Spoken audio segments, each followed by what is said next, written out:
didn't have any connection to economic history when I was at Princeton. They didn't really have an economic historian.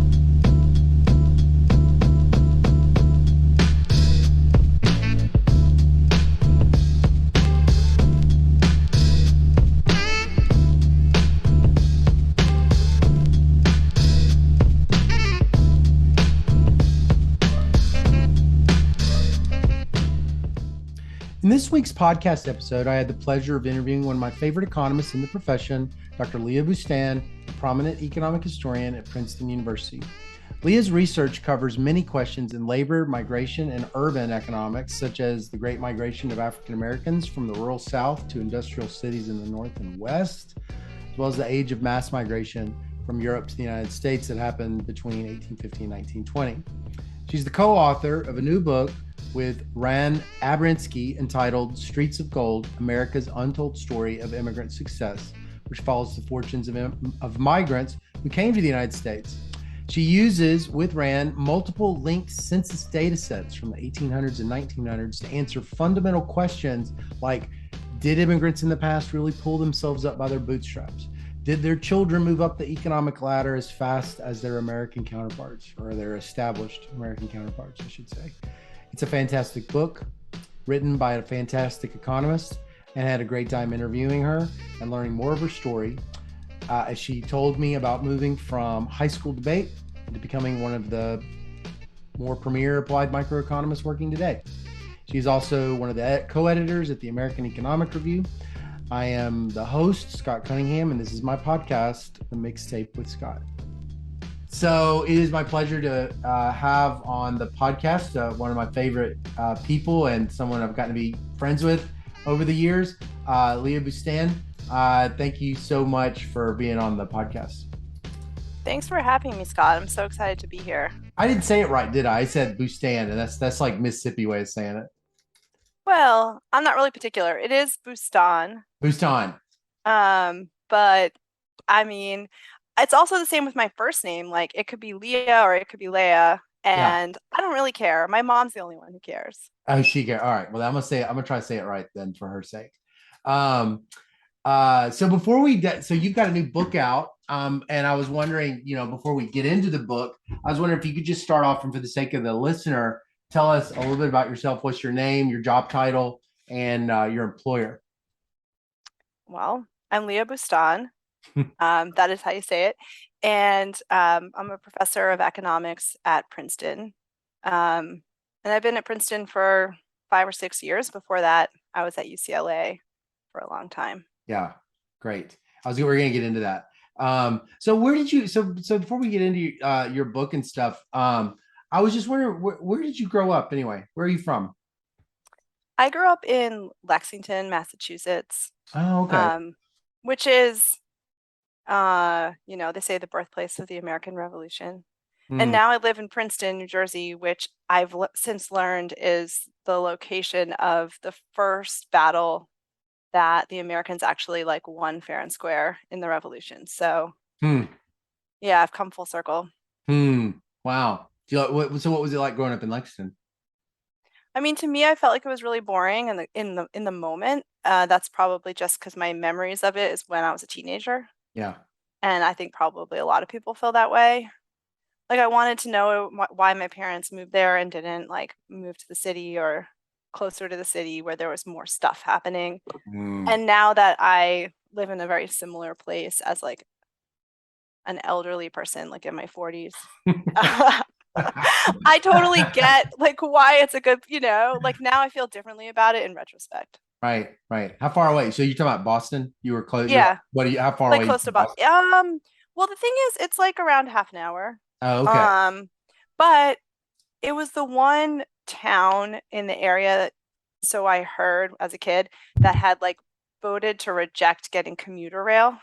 That people could take the train into the city for work. So all of the surrounding towns had commuter rail, which on the weekends you could also take. It didn't run as often, but you could take it on a Saturday and go down and be, with your friends. But Lexington decided not to have commuter rail. Right.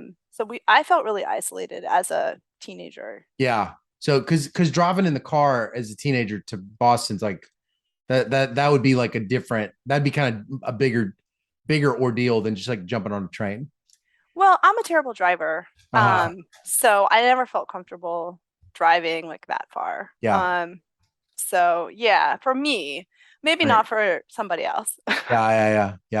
So if I took like a random weekend of the summer in middle school, what would I have probably found you doing? Okay, well, the summer, I was never in Lexington. I went to sleepaway camp, which Oh, I went to sleepaway camp for the whole summer, like 8 weeks, yeah. pretty much the Eight whole thing. weeks. Wow. Yeah, like right when school ended, like end of June, all the way until the middle of August, which I have since learned, that that's not super typical, but for American Jews, it's relatively typical. I'm not saying Huh. everyone does, but it's a very common thing for the American Jewish community because I think the idea was, first of all, people used to live in New York City in large number, and the city was like unhealthy, so they wanted to send their kids to the countryside Mm, in the summertime, like there would be cholera and stuff like that. mm.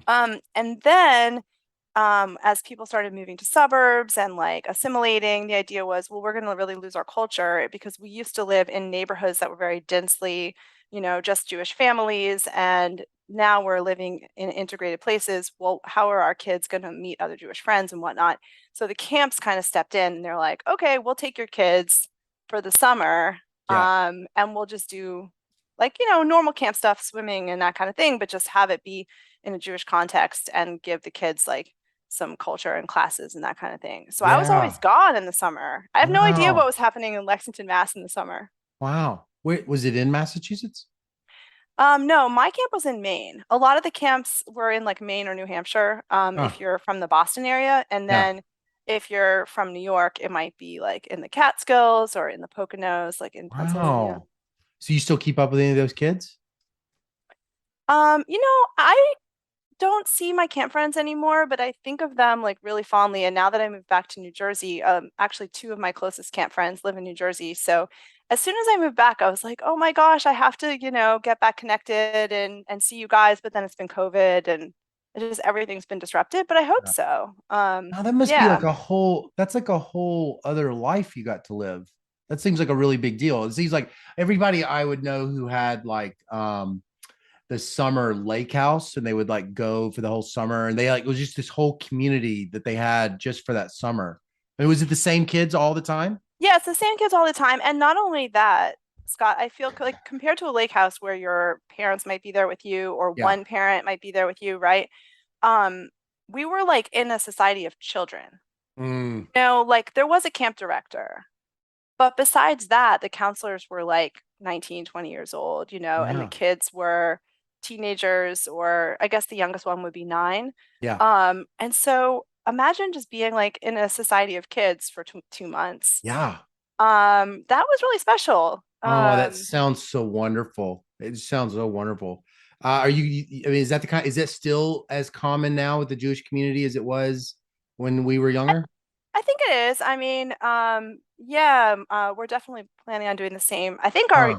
oldest kid's going to go for the first time next year. And Oh, so with the older ones, they might wait till like, he'll be almost 10. But with huh. the little one, I think she'll probably like, by the time her older siblings are there, she'll probably go when she's like 8.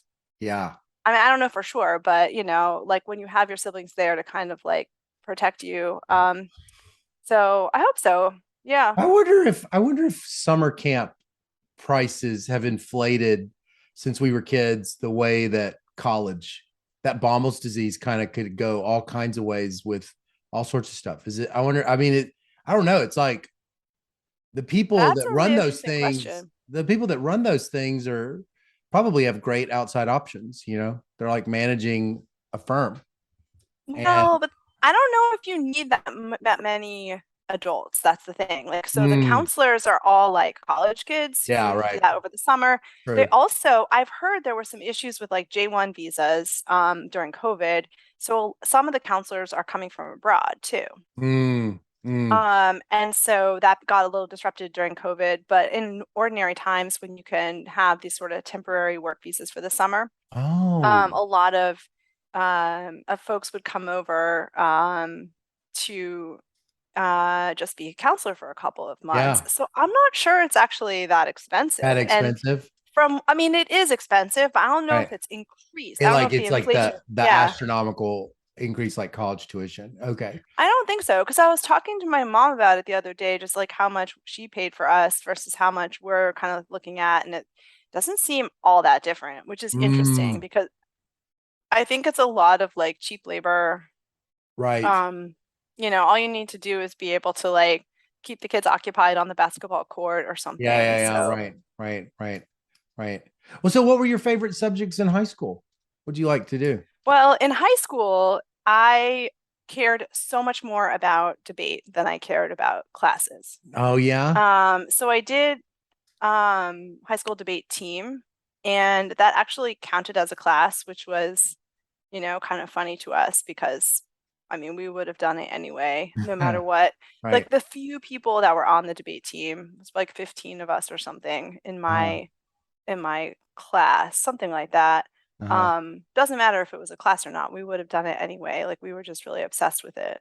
Mm, And so after school, we would like go to the debate room and keep working on our debate stuff. And then we'd have tournaments, maybe like once a month or something. And I mm, cared about that a lot more than my classes.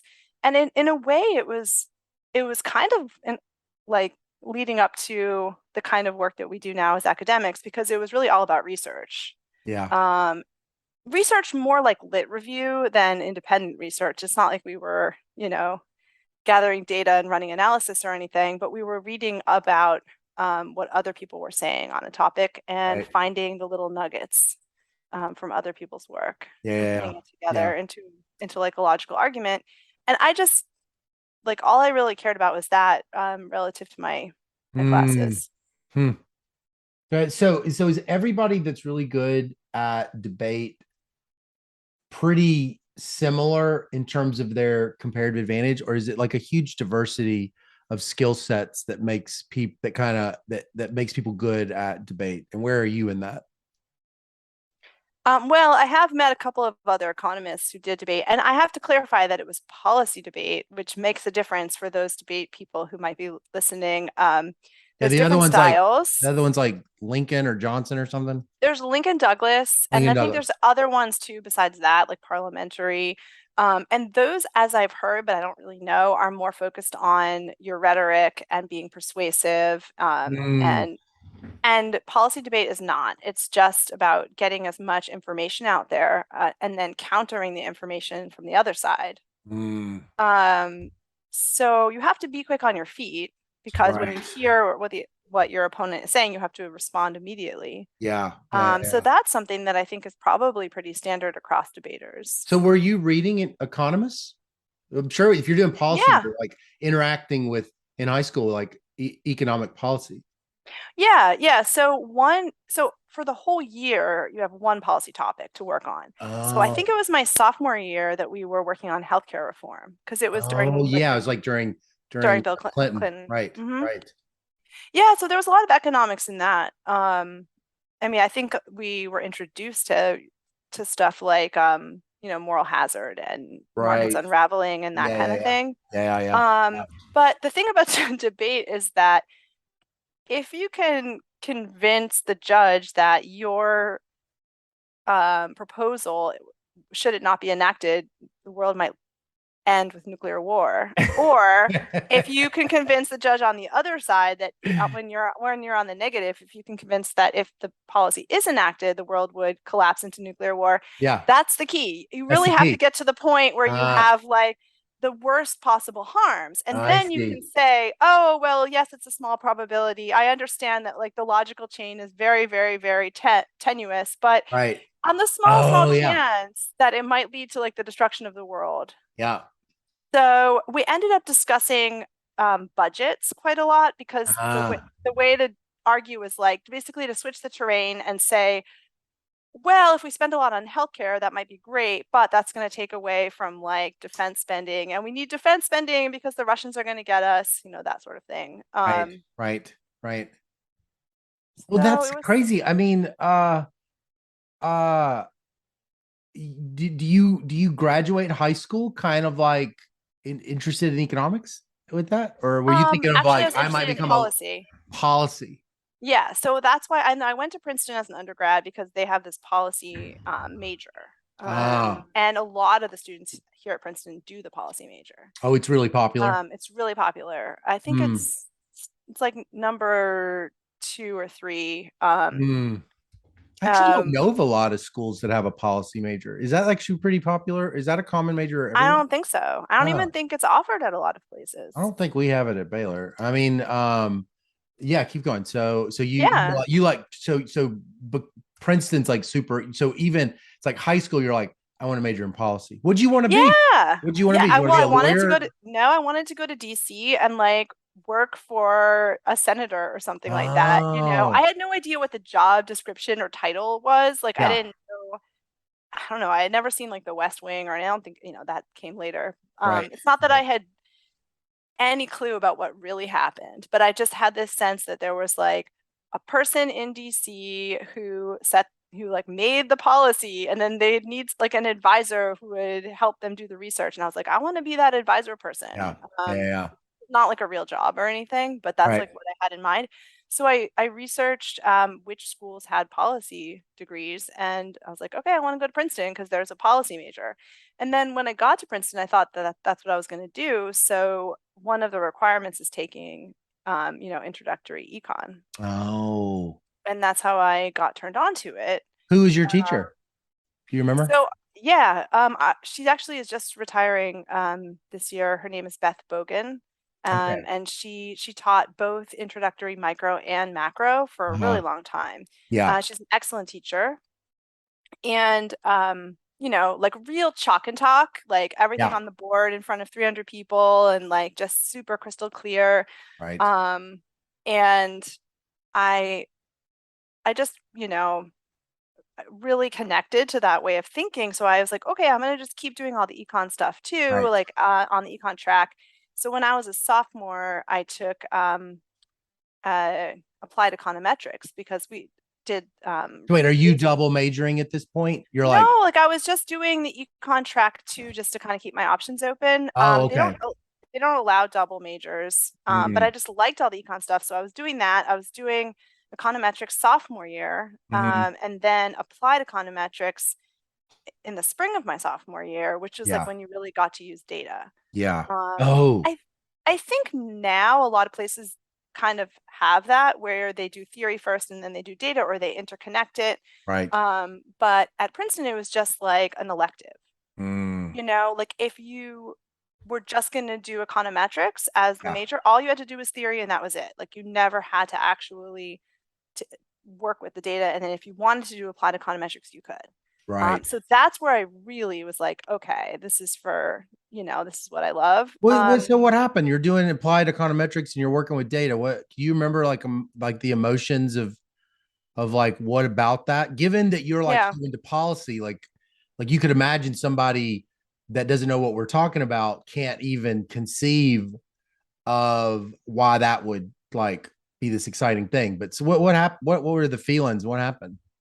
Well, I'll get into that in a second, but basically, like what happened was I went to my teacher in that class, who was Hank Farber, and I told Mm, him that I loved the class, but that I wanted to go to DC. Like I had not given up on that. I said, next this summer I want to go to DC and like intern on the Hill and do data analysis for somebody there. And he said, yeah, why would you want to do that?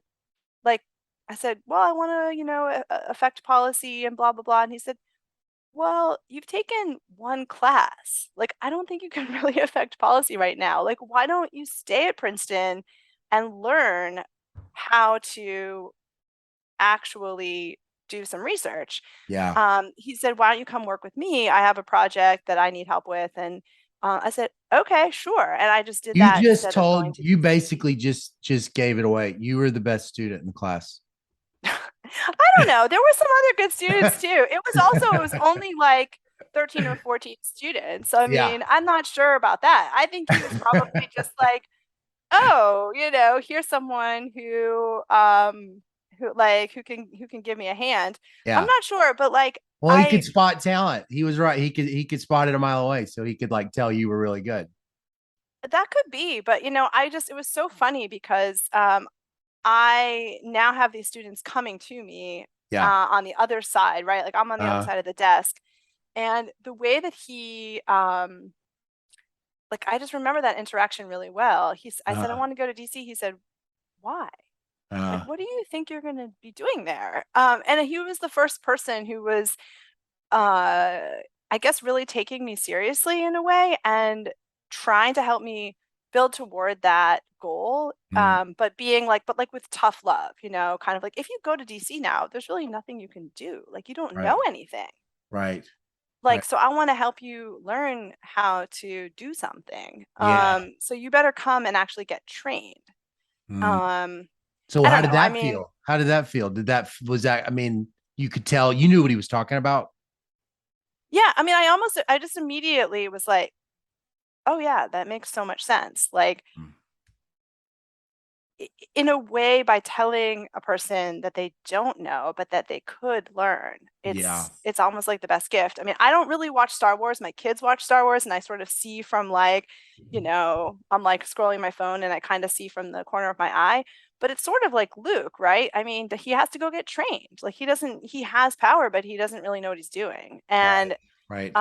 I don't know how much he struggles against that. I can't really remember, but I mean, I have this vague memory that he kind of actually appreciates Yeah. when Yoda tells him like, "I see something in you, and the You're thing not is ready. though, you're not ready." You're not Yeah, ready. that's what he was telling me. You're not ready, and I was like, "Okay, that actually is really helpful." Yeah. Yeah. Yeah. Um, Yeah. but going back to the like emotions of being in the class, I mean, it was really wonderment because I remember a couple things like Hank brought this data set that was like hot off the presses at the time, and he said, "Hey, when you're driving down the turnpike, the New Jersey Turnpike, and you get off the road, you feel this little like bump. Well, Mm, that bump is a strip on the road, and it's keeping track of your car. It's counting how many cars are exiting the mm, highway at every given minute. So we actually have like an hourly data set at every exit in every day of how many cars are leaving. So I'm just going to like pull up this data set for you. It was cleaned up or something of how many cars are leaving the New Jersey Turnpike at every hour of the day, every day of the year. And we were just playing around with it. And I was just in shock, like to think that daily life like that could be oh yeah. tracked, Right. that we could have data on. We had no clue that we were part of this data set, but we were part of this data set, and that you Yeah. could like uncover patterns of daily life with Right. data analysis. Yeah. um it was wonderment, really. It was just Mm, amazing. I was like, I really need to do this. I need to learn how to do this thing. mm, um but I still hoped that I could go to DC and do something socially useful with mm. it. But all of a sudden I had this real tunnel vision towards like learning how to like take data and like make it into Mm. something that was interpretable. So it wasn't like you like fell in love with supply and demand or like an economic concept. It was like it really was something about data and what it could tell us or the stories of it or something like that. Is that was really Yeah, what did it? yeah, that was definitely what, like, yeah, that's right. I mean, I do remember really liking, basic principles of micro and macro, and like that was what was pushing me to like take econometrics. I have to say Right. econometric theory was fine, but it wasn't like my favorite class, and so that's what was pushing me in that direction. But it's like really when I hit applied econometrics and actually using data, Actually using data. that's when, yeah, that's when all the bells went off for Wow, me. that's neat. That's neat. I mean, there really wasn't a counterpart for that like 100 years ago, or was there? Was there? You would know. I mean, was there like? I Do mean, I you guess think I'm there were thinking people? like W.E.B. Du Bois, like if you guys have seen that amazing book that came out with the colorized Oh yeah, graphs I that have he it made. downstairs. Yeah, yeah, yeah. Yeah, I mean, I think there were people who were able to see the patterns, right? Right, right, And right, right. visualize the patterns in amazing ways. Yeah, But it was maybe hard to bring to the masses yeah, without mass computerization. yeah, yeah, yeah, yeah. Right, right. That's gonna. I have a think about that in a minute. So okay, so then you're like, all right, that's it. I got to be an economist. Yeah, and then I stayed at Princeton for 2 summers, like sophomore summer going into junior year, and then junior summer going into senior year. And I Uh, got to sit with all the grad students because I was the only oh. undergrad that was there. Now I think it's more like formalized where undergrads can do like research opportunities in the summer, they can go work at a lab, that kind of thing. Hmm. But it was really just more individualized where Hank's like, oh, hey, come work with me. And at least in the econ department, I didn't see any other undergrads there. Now, I hope none of my fellow class of 2000 or 2001 economists, of which there are many, they hope they don't come and tell me, oh, I was there too, and you just didn't know. Like Emi Nakamura and John Steinson and Moto Yogo were all at Princeton around the same time I was. So Mm. I might stand corrected, but I didn't see anybody else. I was down with the labor grad students, and it was just me and them. And they were so welcoming, so nice. They taught me how to, I would overwrite my do files on Stata like regularly. Um, you know, uh, just make all kinds of terrible mistakes, and they would like help save me and teach me commands and Yeah. um really very like person to person um learning, and I was able to kind of just look over their shoulder, and they were so Yeah. nice to me. Yeah. Yeah. Yeah. So then you go to Harvard. So that must have been really exciting. I mean, it's funny you've not said history one time. Yeah. That Well, policy. I didn't have any connection to economic history when I was at Princeton. They didn't really have an economic historian. Uh-huh. But uh I knew I wanted to like learn more about cities, and I was interested in like Great Society programs and President Johnson and like what went right and what went wrong in the 60s. And so I was taking all of the other urban classes that I could take. Like there wasn't really urban economics, so I took urban sociology and politics and um Even at Harvard, no, Glazer no, I'm talking about when I at was at Princeton. At Got it. Yeah, Princeton. yeah, So yeah, when I was right. an undergrad, like I had no connection Ah, to economic history here at Princeton. yeah. So we haven't talked about history yet because it like really hadn't happened in my Right, life right, yet.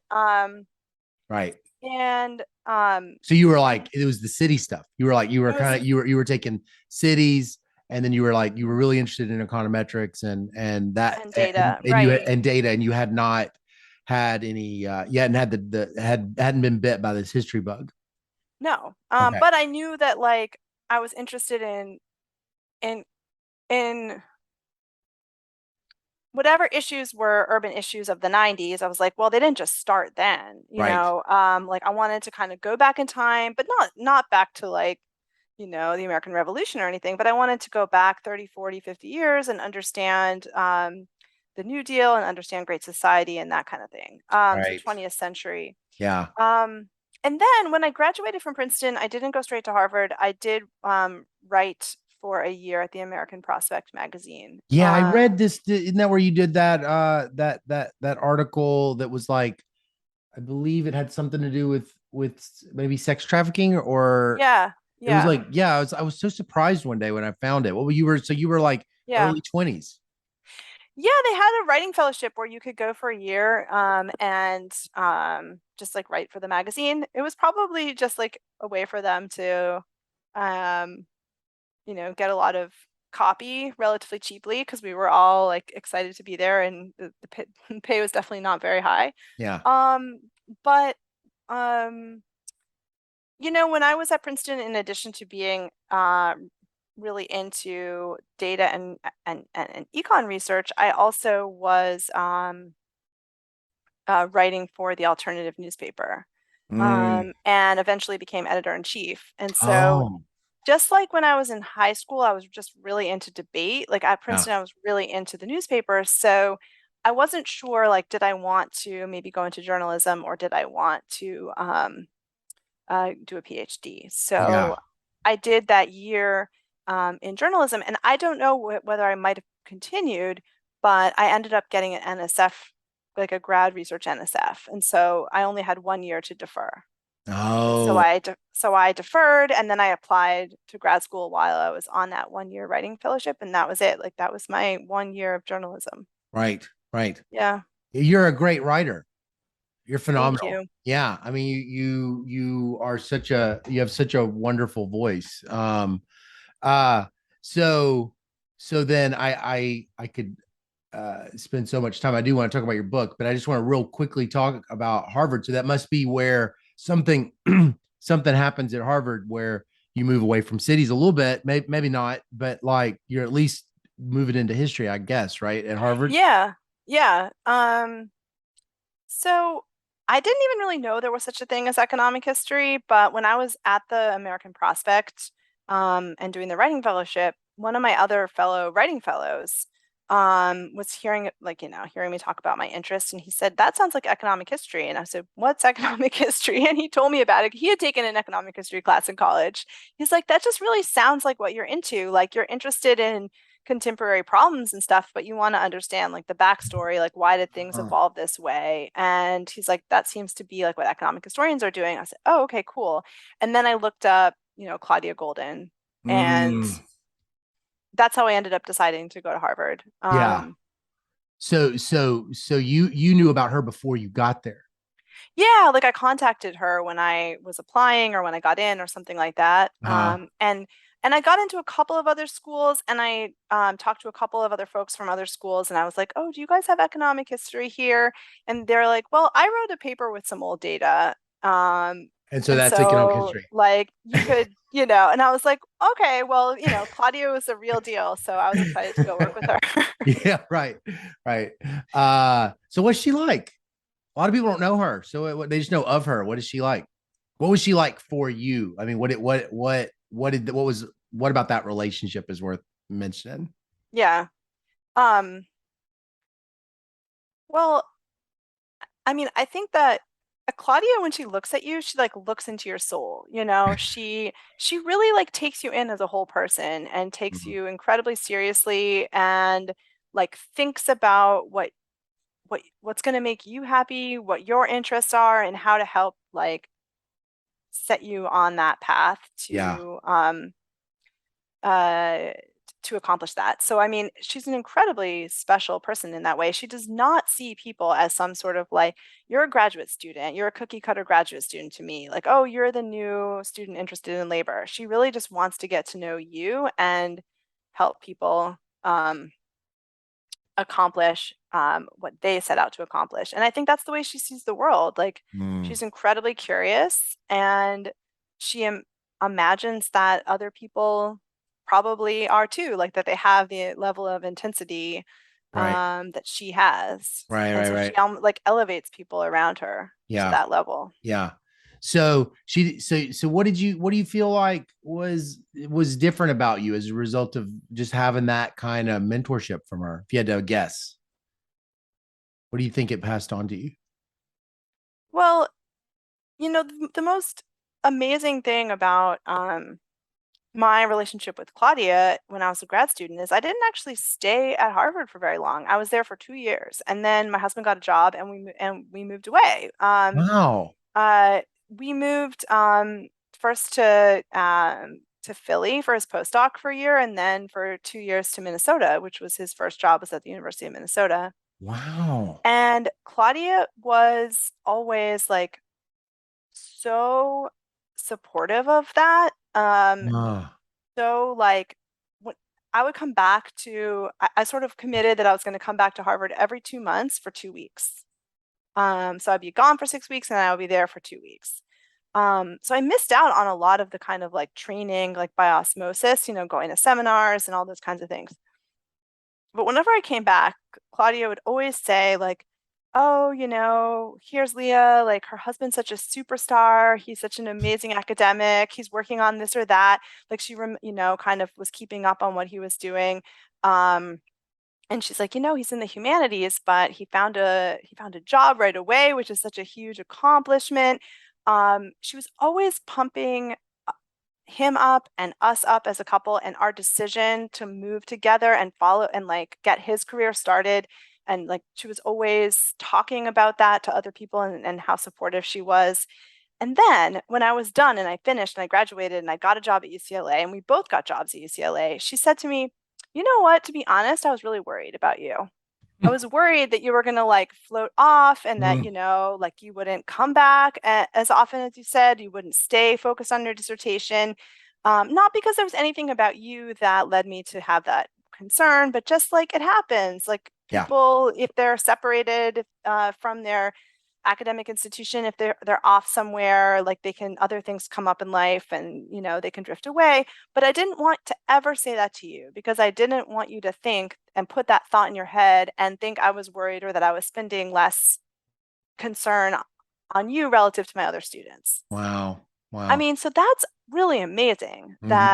um that she was just like it was like kind of she had this bird's eye view of how everything was going to work out and she was like this sort of protector Yeah. figure over the whole thing. Like Right. it was really amazing. So Yeah. I don't think that I could have even gotten started on my path to my career Mm. like in any way without someone who had that point of view. Mm. Um Wow. it's tough when your students go off, Yeah. and that's definitely happened to me as well. It's really tough Yeah. to not like I don't mean write them off, but just kind of like you put a probability on Yeah. the different outcomes, and then you live with that expected, expected value of the outcome. Right. And Claudia just she put the probabilities, but then she put it aside and she just went all in on like the committed outcome. Right. And then she sort of almost like willed it into existence. That's beautiful. That is such a beautiful story. Thank you for sharing that. She sounds wonderful. I don't really know her, but she just sounds like I just a great. Everything I know is that she's wonderful, but that's a great story. Well, I want to talk about your book. I want to say the name of your book, Streets of Gold: America's Untold Story of Immigrant Success, with Ron. Well, can you tell me how to pronounce Ron Abramsky's full name? I don't think I said it right. Ron Abramitsky. Abramsky. So this book just came out, and I just want to say it has a mesmerizing cover. The If cover's people the tell, best part about it. it You have is to see this so cover. beautiful. I can't even take my eyes off of it every time I see it. I don't know what it is. I bet you must have been. So were you happy when you saw it? Oh my God, they said just sent the cover as an attachment to email, and they're Oh my like, "Hey, can gosh. like what do you guys think?" And I was like, 10 of 10, no notes. Like seriously, I have nothing to say. It Yeah. really captures the spirit of the book Yeah. so perfectly. Uh, For those of you who haven't seen the cover, it's like words don't really do it justice, but um in the foreground is like a black and white image mm, of an immigrant family, like a historic immigrant family, say like maybe arriving at Ellis Island, and they're right. looking out at a city. It's probably New York, Yeah. like ahead of them. And as they're looking out ahead of them, they're seeing New York like in Technicolor, like a rainbow up Oh, over the city. And it really highlights the optimism mm-hmm. of the book. And it's like, okay, Really? it's all in the cover. Yeah. Picture's worth a thousand words. Yeah. Like, all Yeah. right, we're done. But Wow. what it really, it wasn't just that it was a beautiful image, but that was the one moment when I realized that the book worked because we didn't speak to the artist at all. We Mm, never even got a chance to speak to the artist. I've never even been able to thank the artist. But the artist read the book and got the message, and it almost just like the message of the book just drew into his mind, and he was able to output it as an image. And then I thought, well, geez, it must work because this is exactly what I had in mind wow. when I was writing. And look, Wow. it's been reproduced. It's just absolutely probably one of the best covers. I mean, I couldn't even figure out that I liked it. It was just like I just could just every time I saw it, I just would just stare at it. So how did you guys well, first of all, let's see, what do I ask first? Well, first let me ask you this. How did you get interested in this topic of immigration? Was this part of the dissertation? No, Okay. my dissertation was about Black migration from the rural South Right. Right. up to industrial cities. So Mm, it was a migration story. migration and mobility Yeah. dissertation, and from that I learned all of the economics of immigration literature. Mm, And so I mean, for that, for my dissertation and for the first book, I basically thought to myself, like, what if we retell African American history but using all of the lessons from the economics of immigration. Mm. If Oh, we really take nobody had done seriously, that? no, I mean, the people were sort of just taking as given, okay, well, here's where the Black population is. Like they live in Detroit, they live in Chicago, jobs are Mm. disappearing, deindustrialization, crack epidemic, mass incarceration, whatever the story of the moment, but Right. not like, oh, how did people get here and where did they come from and what was the experience of going from an agricultural place to an industrial place and how much assimilation was there once people Yeah. arrived and that kind of thing. Yeah. So that was my first project. And so I did learn all the economics of immigration stuff pretty well from that. Are you working Um, with the census data on that project? a little bit, like hadn't really done much with the linked census data but by then. And then like at the very, very tail end, as I was finishing up that Yeah. book, the first book, I sort of did like a quick census linking exercise to put in there.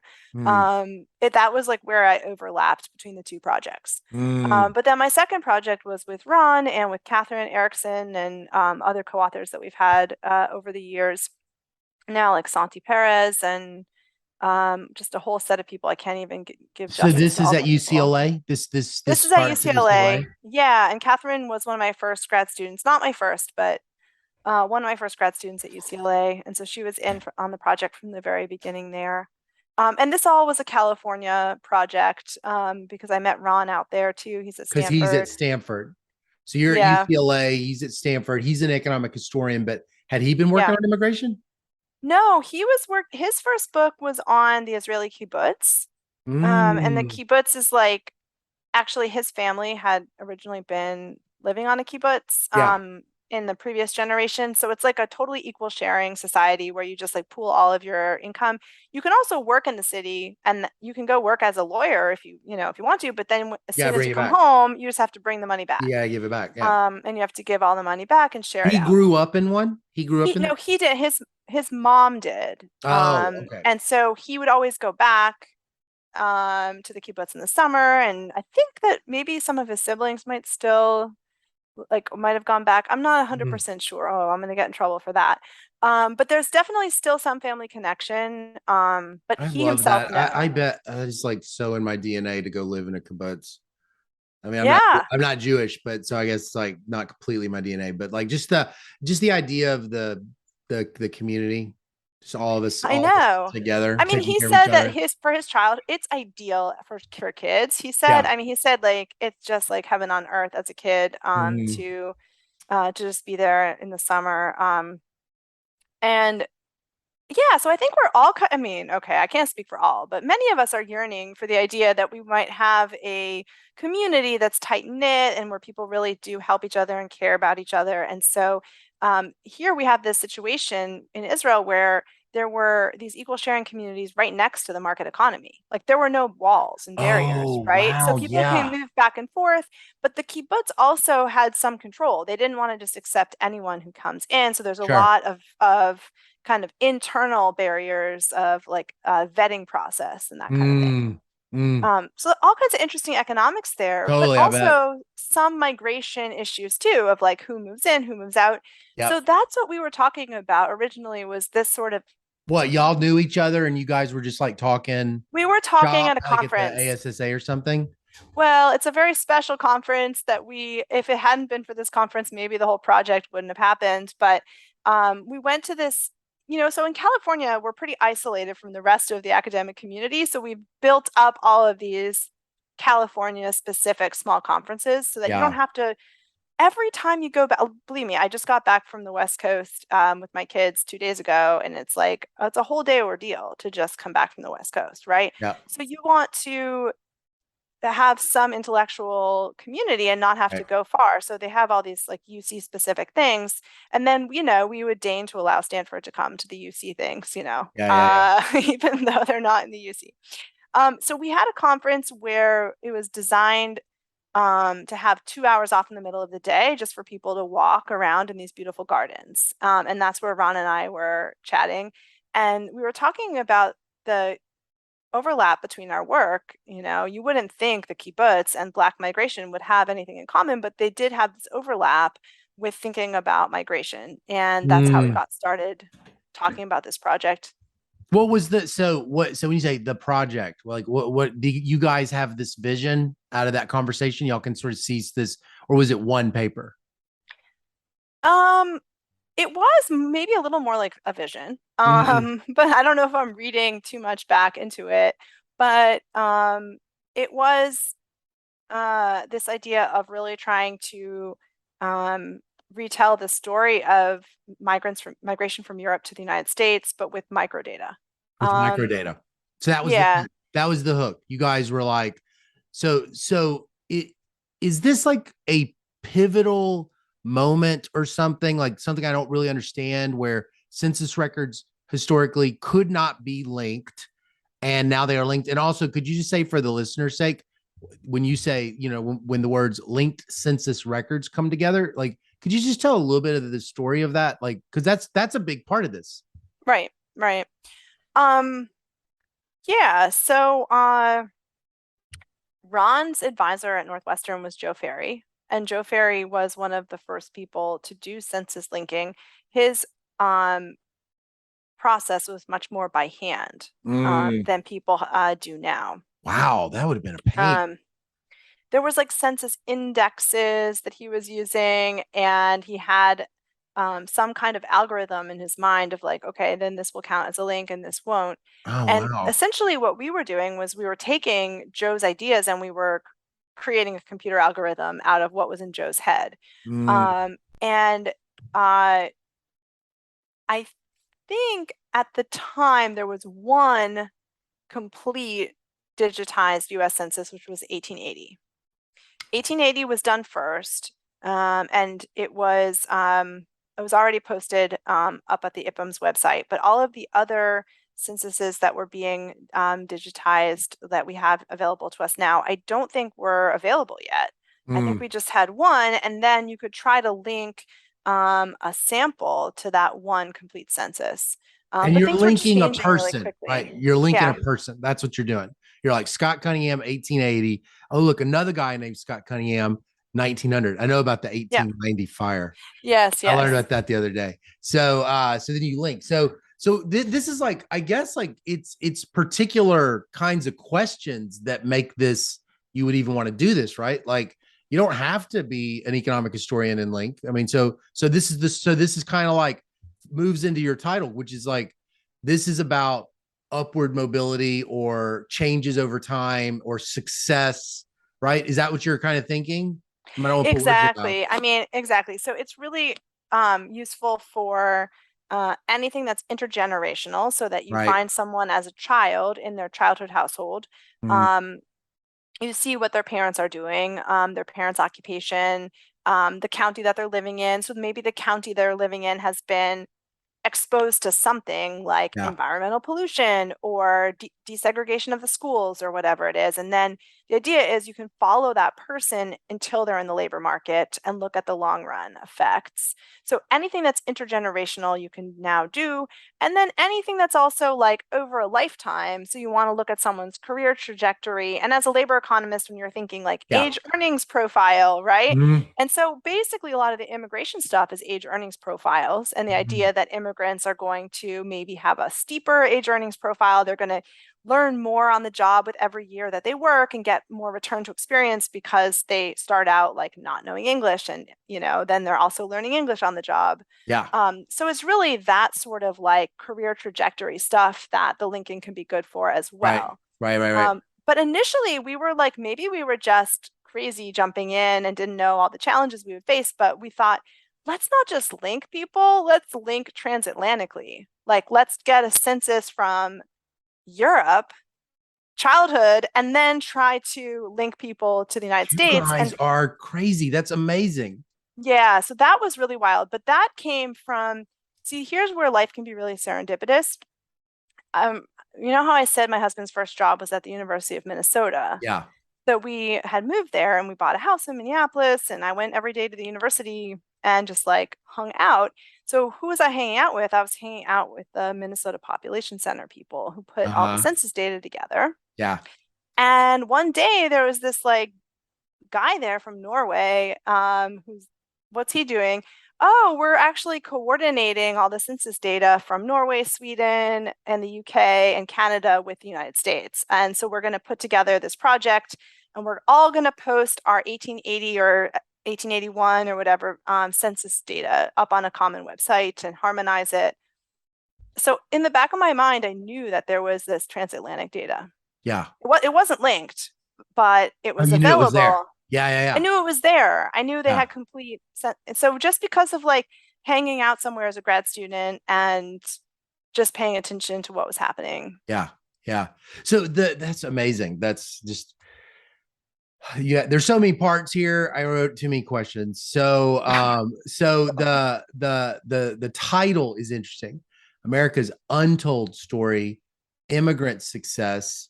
So you tell me what the untold story is, I was wondering what are the told stories about immigrants that are like that are out there.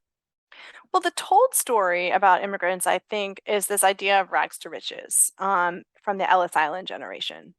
So there's this, if you have to go back 4 generations or so to get to the immigrants that are coming from Europe. That's my family. My family's been in the US 4 or 5 generations. Mm, And so then it's a bit lost to the sands of time, right? So we end up with these very rosy and nostalgic stories of, um, first of all, that the idea that people were arrived in poverty, mm, and then secondly, that they moved up from poverty very quickly. mm. And it turns out that neither of those things are true when you look in the data, but Okay. that's the told story. The told story is immigrants from Europe 100 years ago were poor, but they very quickly were able to make it in the United States. And what's left sort of maybe unsaid sometimes is this implicit contrast to immigrants today, that immigrants today aren't moving up very quickly and that they aren't doing as well. Now you can see that both on the right and on the left, right? On the left, you'd say, well, they're not doing well because they face racism. Immigrants today are more likely to be coming from, Latin America. They're brown, and they are facing barriers. On the right, you're going to hear a different story, like, oh, these people are just sort of, not as good, like they're not European, and they're Who never get going to be who as gain who gains successful. from that story? People tell stories presumably maybe because they're true, and then if it's not true, it would be because they're either confused or they gain from it. So who gains from that story, and who loses from it? Hmm. Wow, that's a fascinating question. I, I one thing to keep in mind is I think that this is a story that keeps getting retold. Yeah. Like basically like when Germans first started arriving, then the English were saying, "Oh, they're never going to make it." And then the Mm-hmm. Germans seemed to do okay, and then they would tell the same stories about the Italians. And now the Mm-hmm. Italians would tell the same stories about the Mexicans. And what people are surprised about is that now the Mexicans are telling these stories about the Central Americans, about like the Nicaraguans or the Guatemalans. So I think that it is something that comforts people, I guess, to differentiate themselves Right. from really newcomers. Right. And even within like I was talking about sort of across ethnic lines, but even Yeah. within an ethnic community, you'll often hear someone who's been in the US 30 or 40 years complaining about the person who just arrived. And I think it really comes from this confusion between uh, levels and growth. Yeah. Like when you first arrive and you come from a country that like where very few people even get a chance to go to high school, like of course you're not going to look like you're earning very much. And of Right. course your house might not look very kempt because you don't have a lot of money to rent a nice place or whatever. Yeah. The question is that where you're staying? Like is that your destiny and you're going to Yeah. stay in that spot Right. over the course of your life or over then into your kids' lives too? Yeah. Yeah. Yeah. Well, I was just kind of thinking, does that story?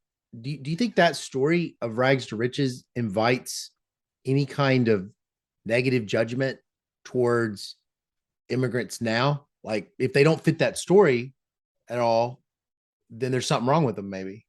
Oh yeah, I mean, I think it depends on on who you ask, but yeah, absolutely. I mean, we've heard. we went back and listened to like old Rush Limbaugh shows where Yeah. he was saying really positive things about Italian Americans and then immediately turning around and saying, "Oh, but the Mexicans don't do this." And so, yeah, he was definitely saying, "Well, this is because of something faulty in Mexican culture." Yeah. But you also can hear people saying, "Oh, it's not the fault of the individual or the person. It's like our society is sort of rigged against upward mobility or that kind of Yeah. thing." So you could blame the person or you could blame the structure. But actually, what we're saying in the data is that's not even true. Like immigrants today are actually doing just as well as immigrants 100 years ago. So what is the untold story that y'all are telling if it's not rags to riches? Yeah, I mean, so the true story, which you need the full data to see, you need like the millions of observations in the past, and you need the modern data too. The true story is that the immigrant generation, like the people who actually move here, never do that well. Like it's always an impediment to come to the US and not know English and have to kind of Mm. build up a new network and start fresh. Totally. Yeah. So it always takes that generation doesn't move up very much relative to where they started. But the Mm. kids do remarkably well. And that's true now, and it's true in the past. And so Mm. the kids, even of certain countries that you would point to today, you hear them in the press all the time of, they're contributing to crisis at the southern border or that sort of thing, like talking about Central Americans or Mexicans. Those kids are doing remarkably well now and Mm. just at the same level as, or to the same degree as Italians or Irish or the Portuguese, Mm. um, or the Scandinavians in the past. Mm. So if you had to like, I can't put this into words very well, but it's like, you think about the concept of matching, right? So it's like if you could say, if you were to match an immigrant's child with a native child, like in the distribute, like who, when you say they're doing well, could you sort of say like they're just like blah blah blah, like who are they like? Well, there's two ways of thinking about it. One way is like totally uncontrolled or unconstrained, not matched to anyone, right? Mm. In that case, immigrant kids are being raised in poorer households. Yeah. So if they're reaching like just the median, just the average, then you say, wow, they've really moved up a lot Yeah, because because the like, well, household, so I didn't mean to interrupt you, but like if you yeah, when go you ahead. say when you that's a great point. So like if I was to take an immigrant who's growing up in this poor household of like some income level of the household, and then I was to say, all right, here's a non-immigrant of that same household income level, and I was to just sort of like watch a cohort, they're going to overtake them. Are they going to do Yes. the same? Like Yes. what's it going to Exact look right. like? Exactly. Exactly. So that's the implication. That's exactly where I was going. So if you can see in the uncontrolled comparison that the children of immigrants are being raised in poorer households, but yet they're reaching the median, Mm. then you know that if you find a child of US born who had the same low income level, right, and Yeah. you're actually matching on initial household income level, then the children of immigrants are going to be doing a lot better. Mm. And by doing a lot better, what I mean is, you can put this in terms of like your rank in the income distribution. Um, and I'll just throw out a couple numbers for you, just so we have some numbers to think about. Think about kids who are being raised at the 25th percentile of Mm-hmm. the income distribution. Some of those kids are children of immigrants, some are children of US born. And actually, we look at white US born because we don't want it all to be sort of a race story. And then where do they end up in adulthood? Children of US born end up at the 46th percentile. So there's some regression to the mean, there's improvement. Children of immigrants end up at the 51st percentile. And then if we break it down into these different countries of origin, some children of immigrants who are being raised at the 25th percentile get all the way up to the 65th. Okay, so like if you're talking about a child from whose parents were born in Asia, they're getting up to the 65th percentile. Yeah. If you're talking about a child whose parents were born in South America, they're Yeah. getting up to like the 56th, 57th, so it depends on the country, but I mean, that's just a staggering difference. Yeah. So, could some of it be that the some of these immigrants are moving into areas, and the when you compare them to that, 25th percentile, that those people are in the South, and or so, like, is it some kind of weird geographic confounder, that, like, if you were to compare them to 25th percentile, like how close, how weird is this exactly? Is it like, is Yeah, it I really, mean, it's that's like a exactly real right. I puzzle? mean, that's exactly right. It turns out not to be too much of a puzzle because of the geography of where Mm, immigrants settle. So if we were going to compare to the kid down the street, yeah. then the children of immigrants actually don't do any better than the children of the Oh, US born. So we did that comparison and we're like, wait a second, what's going on? So what we learned from that is that a lot of this immigrant advantage for that accrues to the children of immigrants is coming from the locations where immigrants settle. oh, They're wow. not spread uniformly across the US. And at least historically, if we're talking about Ellis Island period, it's really, really staggering that um, 15% of the US population was foreign born, and only 2% of the Southern population was foreign born. So Yeah. basically, immigrants avoided the South. I mean, there was one exception, which is Ben Bernanke's family. Ben Bernanke's family is from South Carolina. Mm, And they, originally were immigrants from Europe and moved down there. I'm not trying to say he's the only one, but right. like Right. you find a couple of examples where people were moving south, but that Yeah. is just absolutely the exception and it's not the rule. And if you're talking about 1910, 20, living in the South was a low mobility place for everyone, Yeah. not just Black, but also white Americans too. Right. Right.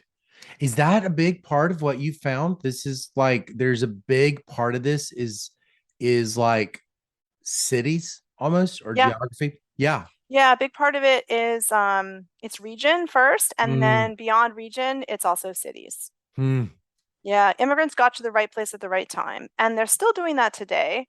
The facts for the past are just staggering. The facts for mm. today are not as strong, but the patterns are there too. Wow.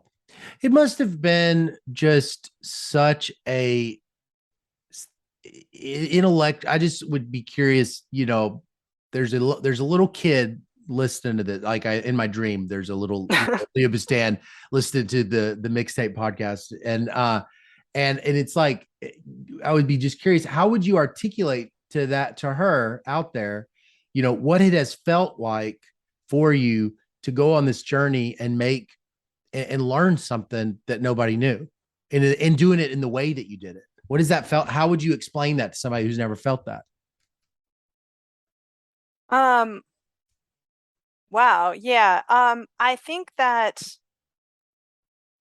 maybe I'll try to explain it a little bit from the perspective of like an undergrad or a grad student. I don't know about like a 12-year-old, but um, if you're just getting started with research, they often tell you like, okay, let's see if you can figure out whether A causes B.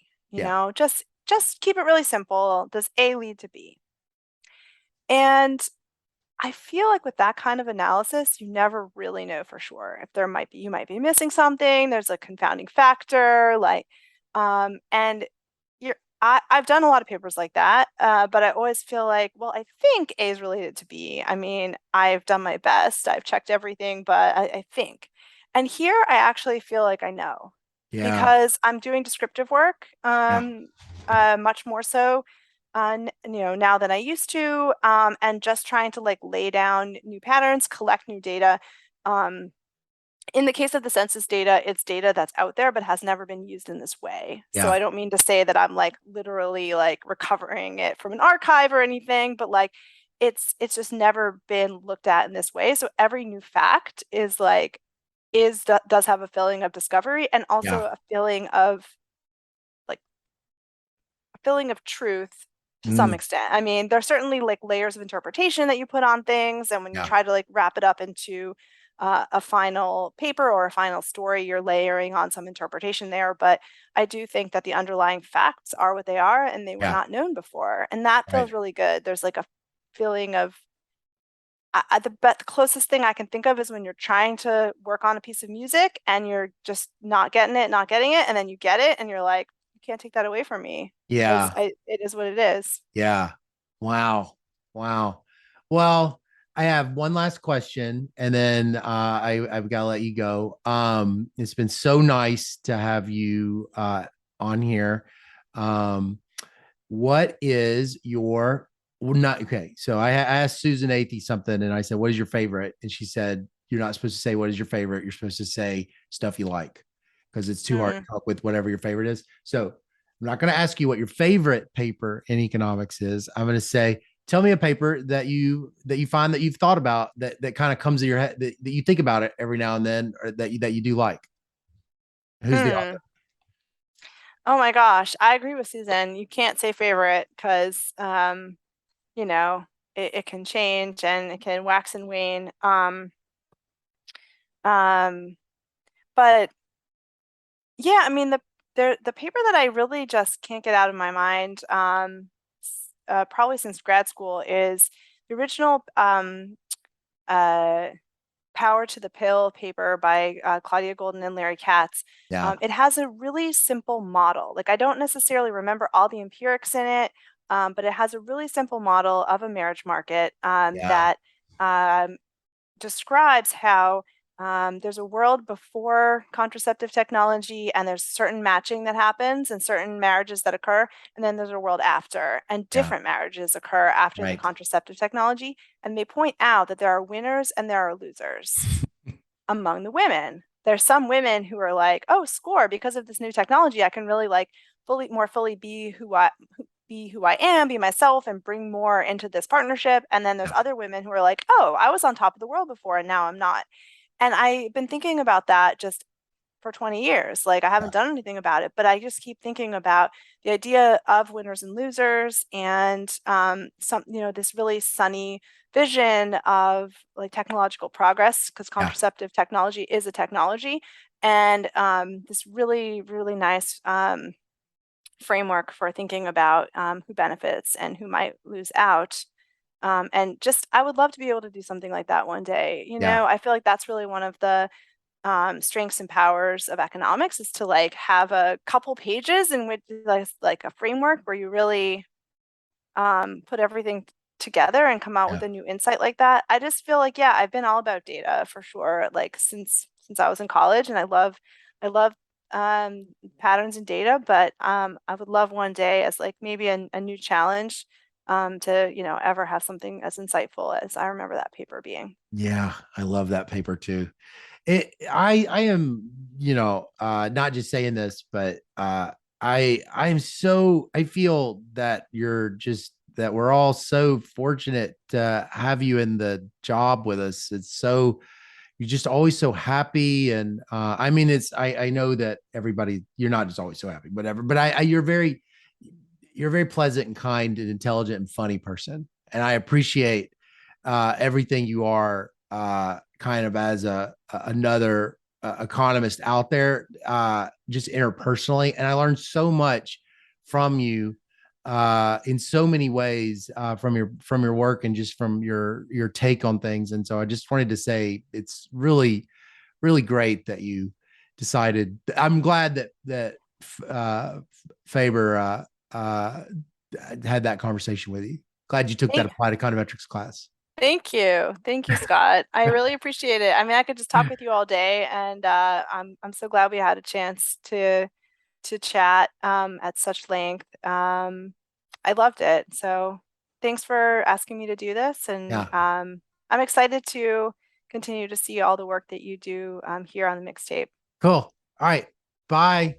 Bye, Scott.